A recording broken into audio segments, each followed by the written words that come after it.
ओ तो, अलका जी, किसने किसने लिखे थे उस दिन टॉपिक? शायद मैंने लिखने के लिए कहा था।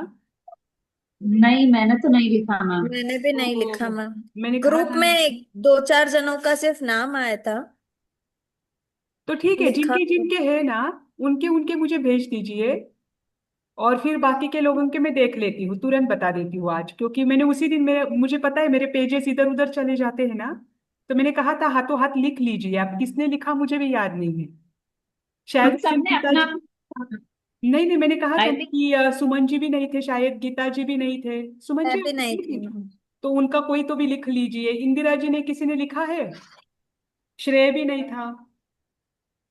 तो उनके लिखने के लिए लगाए थे मैंने कि कोई शायद नहीं तो। मीनाक्षी जी हो सकते हैं मैम, बिकॉज वो हर क्लास अटेंड करते हैं, पूछना पड़ेगा मेरे उनको। हिसाब से अलका जी भी थे ना, आप सब तो थे ना उस दिन। मैंने की मैम, बट मैंने नहीं लिखा।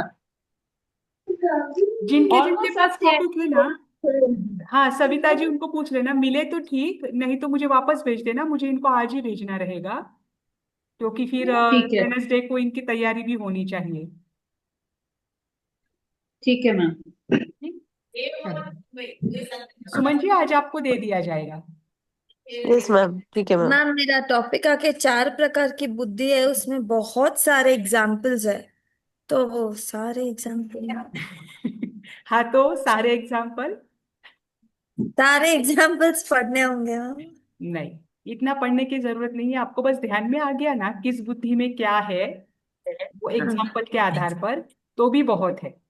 उन एग्जाम्पल ठीक के नंबर्स वगैरह याद कर लेना, किसमें कितने एग्जाम्पल्स है। और एक दो एग्जाम्पल याद रख लेना। इतना कुछ करने की ठीक। जरूरत नहीं है, बस उसकी व्याख्या और हाँ। कथाओं के आधार पर क्या है वो बुद्धि, वो ध्यान रखना। ओके। हाँ, अभी देखिए। अनेकांतवाद एक व्यवहारिक पद्धति है। और इसके विकास जैन धर्म को लेकर और अन्य दर्शन में लेकर अनेकांतवाद का विकास कैसा होता गया, उसे लेकर आपके दो अलग अलग प्रश्न पूछे गए हैं। उनको लेकर आज हम देखेंगे। ये नोट्स आपके साथ दिए हुए हैं, शेयर किए हैं। बस एक बार देख लेना। अब हमें पता है कि अनेकांतवाद एक दार्शनिक सिद्धांत है। दार्शनिक सिद्धांत किसे कहते हैं? जिसके आधार पर दर्शन का विकास होता है, या जिसके आधार पर किसी भी धर्म का दर्शन चलता है। दो बातें होती है, एक होता है रिलीजन, एक होती है फिलॉसॉफी। है ना? रिलीजन यानी उस धर्म में कौन कौन से रीति रिवाज आते हैं, वो सब रिलीजन के अंतर्गत आता है। कि उस धर्म की मान्यताएं कैसी है, उन मान्यताओं के आधार पर उनके क्या नियम आदि बने हुए हैं, वो सब रिलीजन में आता है। और उन धर्म के अंतर्गत प्रमुख सिद्धांत जो है, जिसके आधार पर वो धर्म टिका है, वो सिद्धांत दर्शन में आता है। तो अनेकांतवाद ये रीति रिवाज नहीं है। अनेकांतवाद ये जैन दर्शन का सिद्धांत है। इसीलिए इसे दार्शनिक सिद्धांत कहते हैं। और ये दर्शन के अंतर्गत आता है। ठीक। इसमें दार्शनिक मंतव्य, दार्शनिक मान्यता और दार्शनिक सिद्धांतों की स्थापना, इन तीनों का भी सम्यक प्रकार से अभ्यास किया जाता है। किसमें? अनेकांतवाद में। ठीक। तो इसका मूल प्रयोजन क्या है अनेकांतवाद का? सत्य को विविध दृष्टिकोणों से देखना, समझना और समझाना। ध्यान रखो, अनेकांतवाद का मुख्य उद्देश्य क्या है? किसी भी सत्य को पूर्ण रूप से देखना। मतलब पूर्ण रूप से देखना यानी प्रत्येक आयाम से देखना, प्रत्येक दृष्टिकोण से सत्य को देखने का प्रयास करना। प्रयास करने के बाद उस सत्य को समझने का प्रयास करना। देखने के बाद समझना, और समझने के बाद समझाना। ये अनेकांतवाद का मूल प्रयोजन। ठीक। अब ये अनेकांतवाद एक व्यवहार पद्धति है। व्यवहार पद्धति है, उसके आधार पर बताती हूँ कि जो दार्शनिक विधियां है, वो दो प्रकार की होती है। एक होती है बौद्धिक और एक होती है व्यवहारिक। बौद्धिक को ही तार्किक कहा जाता है, जो तर्क के आधार पर चलती है। और व्यवहारिक को ही अनुभविक कहा जाता है, जो अनुभव के आधार पर होती है। ध्यान रखना, कोई भी सिद्धांत की दो प्रकार की विधियां होती है। एक होती है बौद्धिक, जो बुद्धि के बल पर आप कोई सिद्धांत बताते हो, उसे आप अनुभव में नहीं लेते, है ना?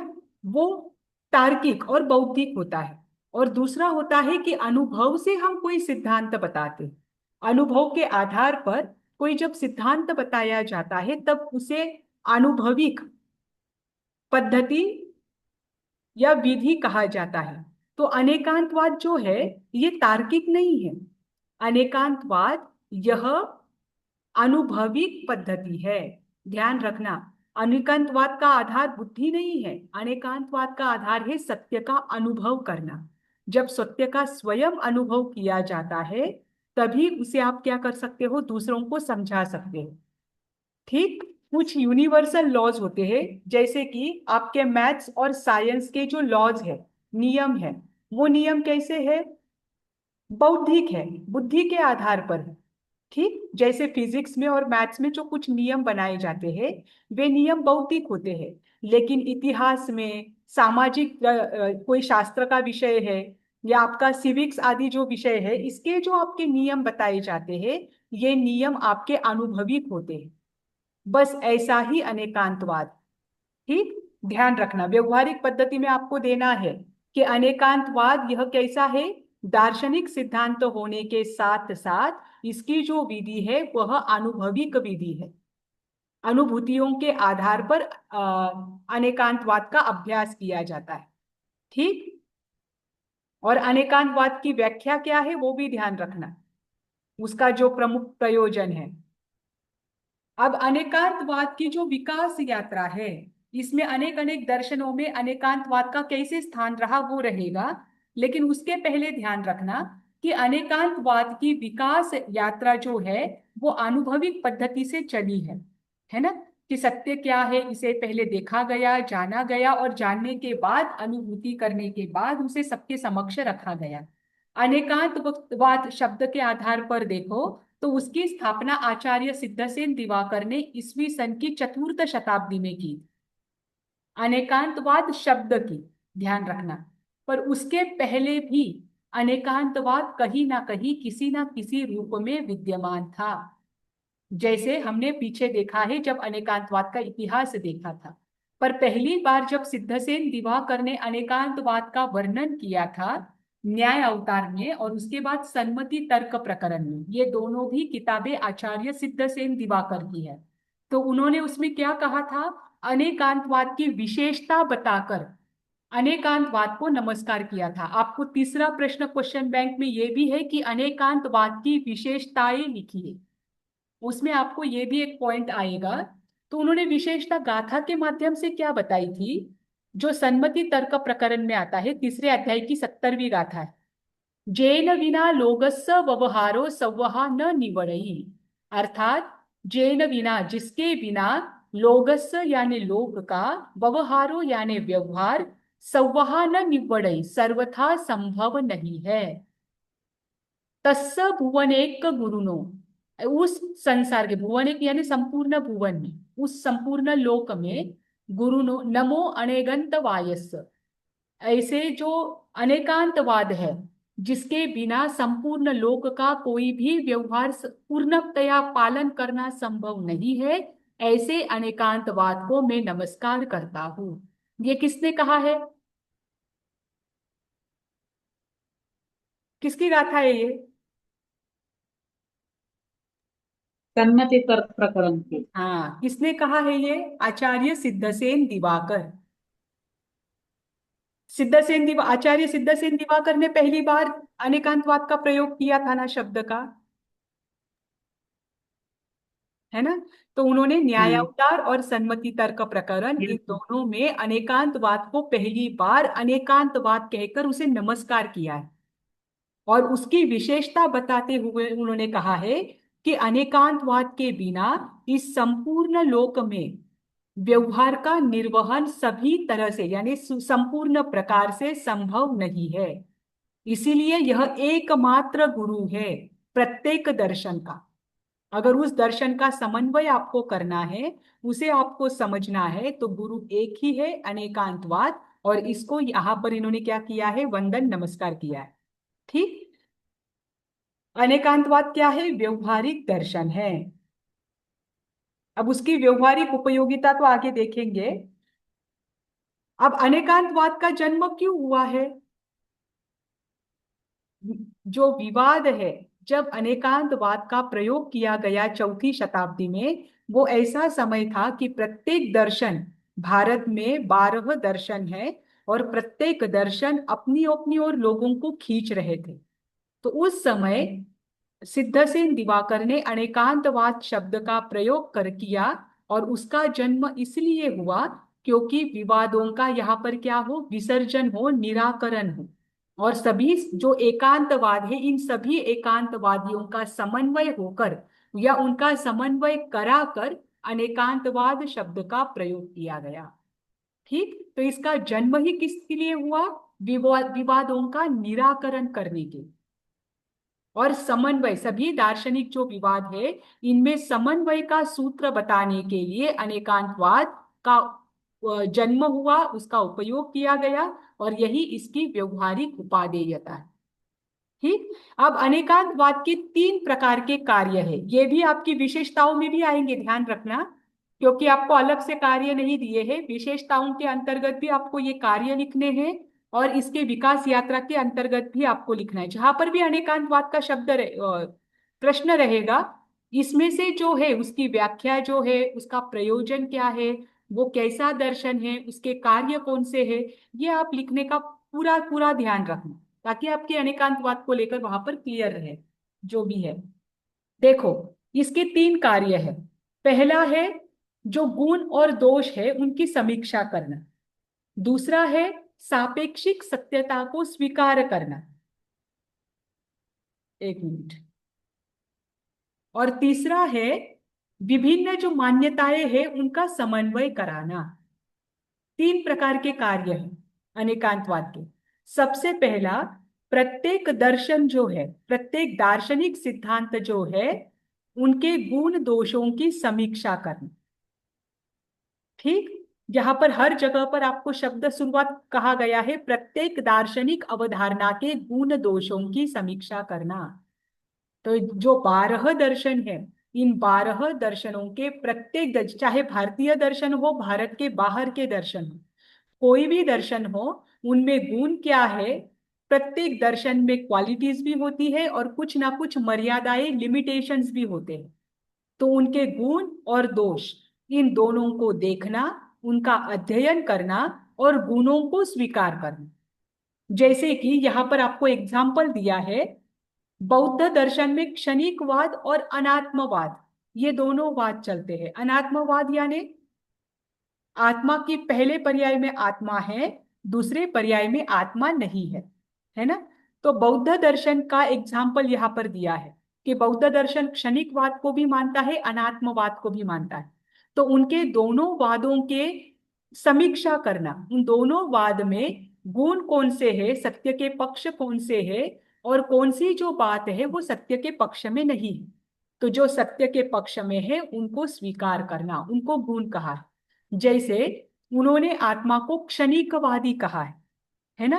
क्षणिकवादी यानी क्षण क्षण में आत्मा क्या हो रही है, बदल रही है।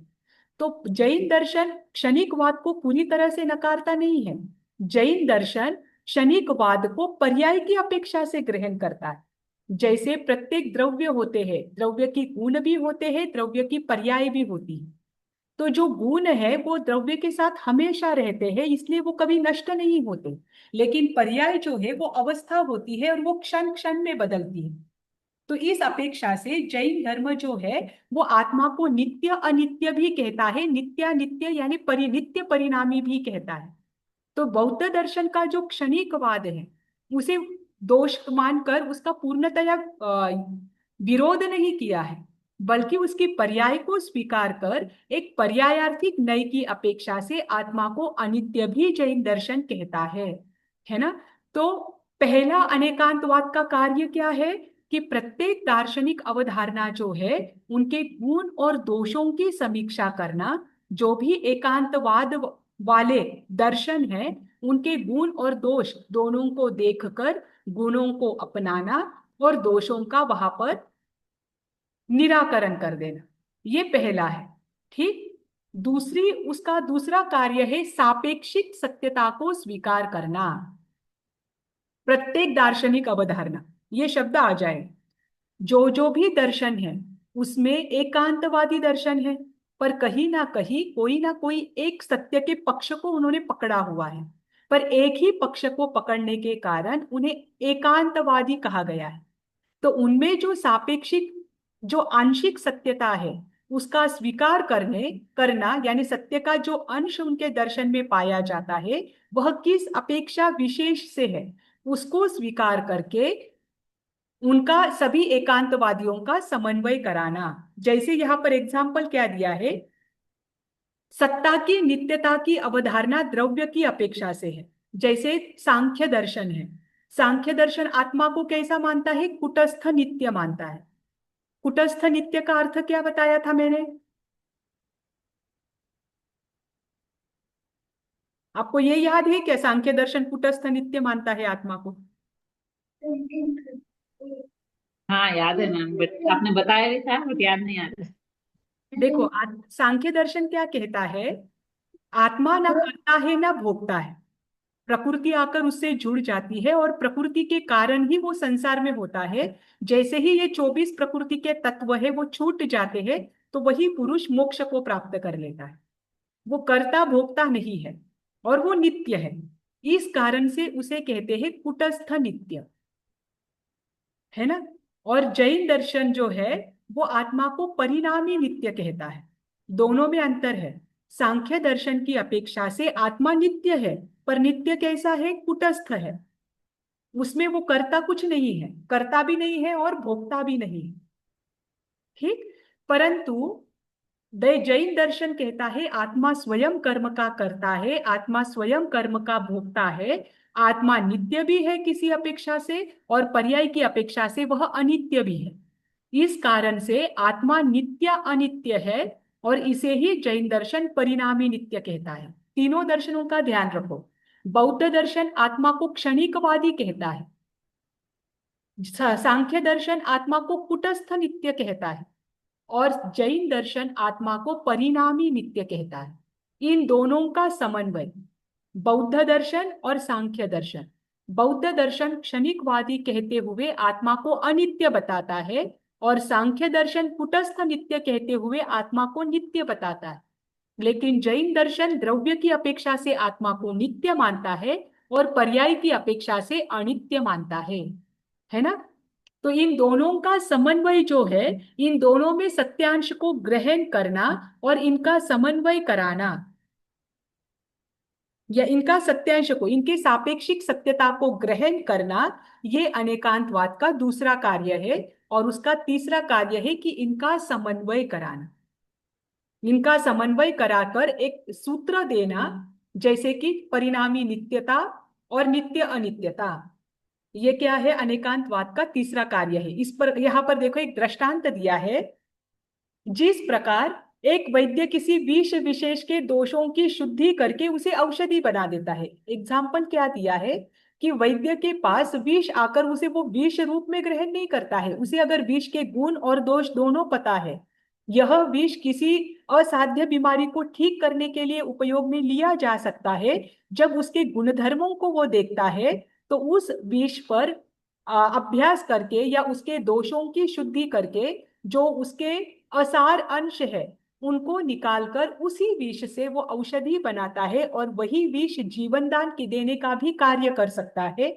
बस ऐसा ही कार्य करता है अनेकांतवाद। वो विभिन्न दर्शनों में समन्वय कराकर जो एकांत रूपी विष है उसका निराकरण करते हुए, एक दूसरे का समन्वय कराकर जो विद्वेष बढ़ रहा है उसको नष्ट करके सौमनस्य स्थापित करता है, वह अनेकांतवाद है। और यही इसकी व्यवहारिक उपादेयता है। दो प्रश्न आपको दिए हैं, अनेकांतवाद की विशेषताएं और व्यवहारिक उपादेयता, इसमें ये सब आ जाए। ठीक, ध्यान रखना। अब इसके बाद इसके विकास का प्रारंभ हम देखेंगे।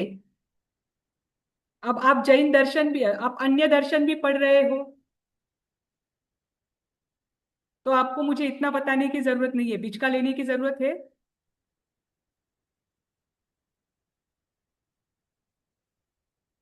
मेरी आवाज तो आ रही है ना? हाँ मैम अब आ रही है।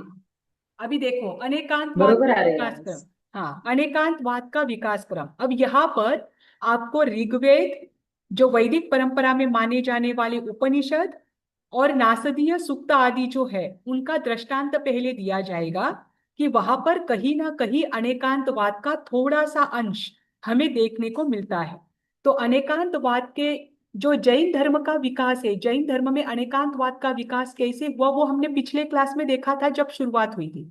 अब अन्य दर्शनों की अपेक्षा से भी अनेकांतवाद का विकास कैसे हुआ वो हमें देखना है।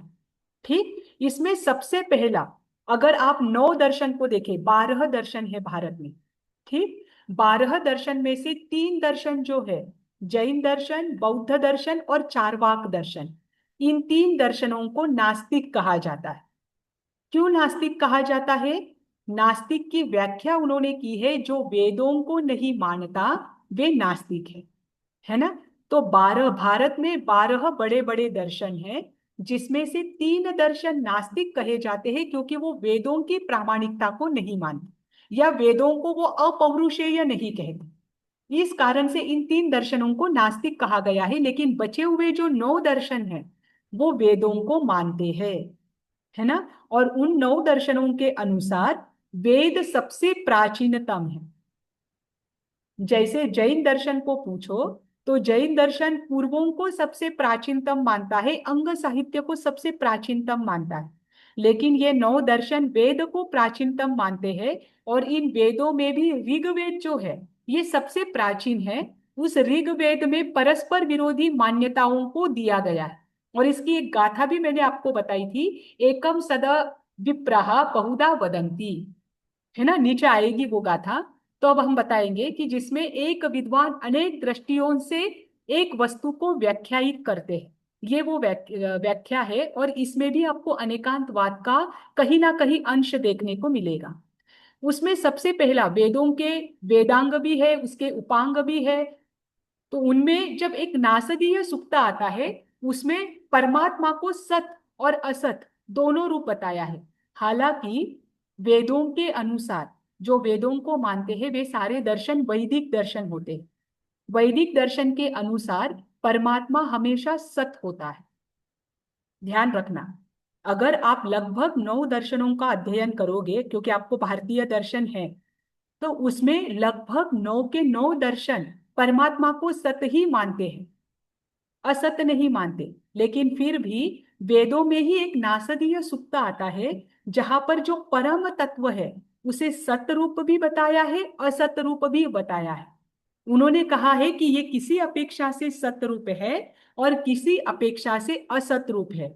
इसीलिए जो पर सत्ता है या परम सत्ता है उसे ना आप सत कह सकते हो ना असत कह सकते।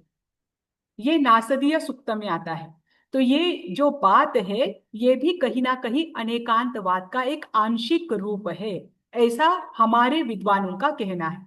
उसके बाद उन्होंने सत्ता की बहुआयामिता को ग्रहण किया है। सत्ता की बहुआयामिता का अर्थ क्या होता है कि कोई भी सत वस्तु है उसके बहुत सारे आयाम होते हैं, यानी बहुत सारे दृष्टिकोण होते हैं। एक सत वस्तु को आप सत कहकर छोड़ नहीं सकते। एक सत वस्तु में परस्पर विरोधी गुणधर्म भी पाए जाते हैं। तो आप उसे अलग अलग अपेक्षाओं से देख सकते हैं, अलग अलग दृष्टिकोणों से देख सकते हैं। इसीलिए किसी भी वस्तु की एक ही दृष्टिकोण नहीं होता। प्रत्येक सत वस्तु के अनंत और अनेक दृष्टिकोण होते हैं। दूसरे दर्शनों ने अनंत दृष्टिकोण को ग्रहण नहीं किया है, उन्होंने अनेक दृष्टिकोणों को ग्रहण किया है। एक वस्तु के अनंत धर्म है ये मात्र जैन दर्शन कहता है, अन्य दर्शन नहीं कहता, ध्यान रखना। तो परस्पर विरोधी गुण धर्म जो है वो भी सत्ता में पाए जाते हैं, सत्य वस्तु में पाए जाते हैं, ये कहने का अभिप्राय इस नासदीय सुक्त में। तो परस्पर विरोधी गुण धर्मों का जहां जहां जैन दर्शन को लेकर बहुत सारे दर्शन क्या करते हैं, खंडन करते हैं, उसे वे खुद भी स्वीकार करते हैं। ठीक, उसके बाद ऋग्वेद की मैंने गाथा बताई थी, यह एक नीचे गाथा आती है, एकम सद विप्राहा बहुधा वदंती। ऋग्वेद में बताया है कि सत एक है, लेकिन विद्वान उसे अनेक दृष्टि से व्याख्यायित करते हैं। ये भी अनेकांतवाद का एक आंशिक स्वरूप हो सकता है। ठीक, फिर उसके बाद वेदों के बाद उपनिषद में भी अनेकांतवाद को लेकर चर्चा की गई है। जैसे उपनिषद में अनेकांतिक दृष्टि आपको कहाँ कहाँ देखने को मिलती है? तो उसके तीन दृष्टिकोण उपनिषद में आते हैं, सामने आपके है, देखिए। सबसे पहला है, उपनिषद की बातें हैं, अभी भी जैन दर्शन की बात नहीं चल रही है, कि उपनिषद में भी अनेकांतवाद को कैसे स्वीकार किया गया है और इनके भी ग्रंथों में अनेकांतवाद धीरे धीरे कैसे विकसित होता गया, वो देखना।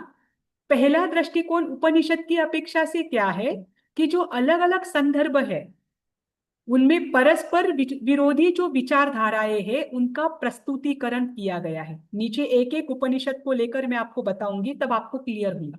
बस यहाँ पर इतना ध्यान रखना कि उपनिषद में भी अनेकांतिक दृष्टिकोण दिया गया है, उसके संदर्भ दिए गए हैं। दूसरा है एकांतिक विचारधाराओं का निषेध। उपनिषद में भी एकांत की विचारधाराओं का निषेध किया गया है। हालांकि ध्यान रखना, वैदिक दर्शन स्वयं एकांत को पकड़े हुए है, फिर भी उनके ही जो प्राचीनतम ग्रंथ है वहां पर कहीं ना कहीं एकांतिक विचारधारा का निषेध किया गया है। और तीसरा है, जो परस्पर विरोधी विचारधारा है इनका भी समन्वय वहां पर आपको देखने को मिलेगा। और ये तीनों उपनिषद के संदर्भ आपको अनेकांतिक दृष्टिकोण को बताते हैं। ठीक, अभी देखिए, तैत्तरीय उपनिषद आता है। तैत्तरीय उपनिषद में एक बात बताई है। क्या बात बताई है? कि ये जो सृष्टि है, प्रारंभ में ये सब असत थी। असत और सत का अर्थ क्या होता है?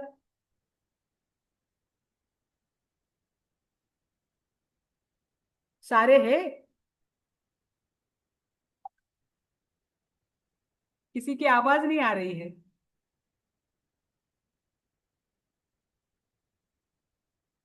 अरे कहाँ गए सारे?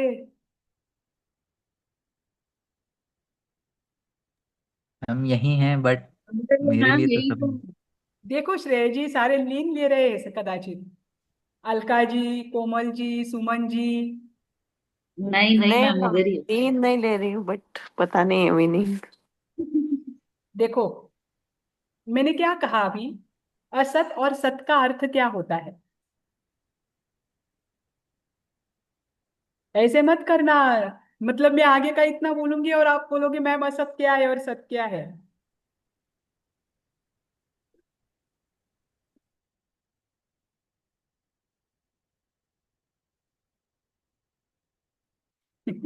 अरे असत का अर्थ क्या होता है?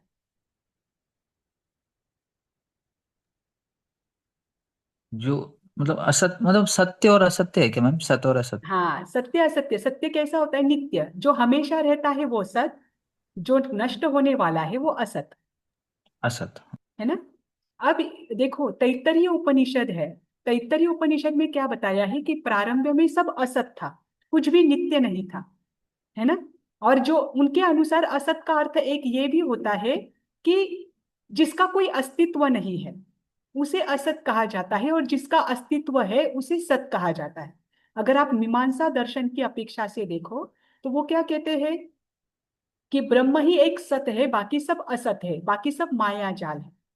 मतलब क्योंकि ब्रह्म जो है यानी ईश्वर जो है उसका ही अस्तित्व रहने वाला है, बाकी किसी का अस्तित्व रहने वाला नहीं है।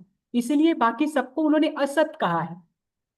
यानी संपूर्ण लोक में जितने भी पदार्थ दिख रहे हैं वो सब असत है, ऐसा वैदिक विचारधारा मानती है। एक अस्तित्व को लेकर और एक नित्यता को लेकर सत का अर्थ किया जाता है। जिसका अस्तित्व है वह सत है ना? तो उन्होंने क्या कहा तैत्तरीय उपनिषद में? कि प्रारंभ में सब असत था और बाद में असत से ही सत की उत्पत्ति हुई। और यही बात छांदोग्य उपनिषद में भी बताई है कि पहले सब सत असत था, उसके बाद सब सत हुआ, जो अस्तित्व है, अस्तित्व वाला लोक है, इनकी उत्पत्ति हुई। लेकिन आगे उन्होंने स्वयं अपने इसमें कहा है, इतना कहने के बाद भी उन्होंने स्वयं कहा है कि सत और असत जो वस्तुएं हैं ये साथ में ही होती है। देखो, एक मिनट।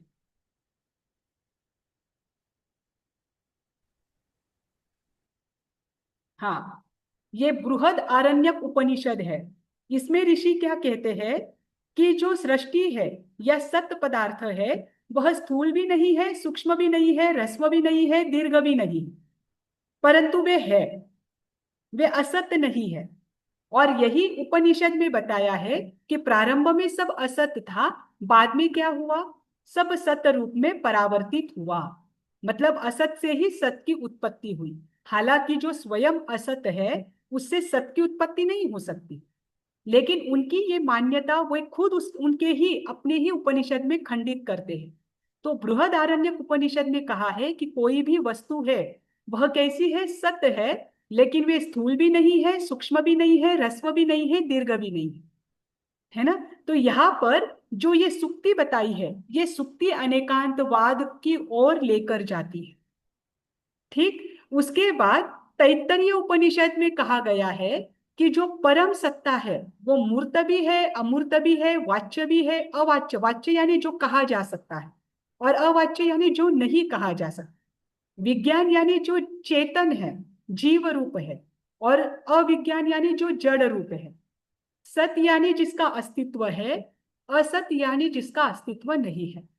तो तैत्तरीय उपनिषद में भी कहा है कि जो परम सत्ता है वो कैसी है, मूर्त भी है, अमूर्त भी है, उसको रूप वर्ण गंध रस स्पर्श भी है, और उसको नहीं भी है। वो वाच्य भी है, वो अवाच्य भी है, वो चेतन भी है, जड़ भी है, सत्य भी है, असत्य भी है। ये स्वयं तैत्तरीय उपनिषद बताता है, जो कि एक अनेकांतवादी दृष्टिकोण हो सकता है ना।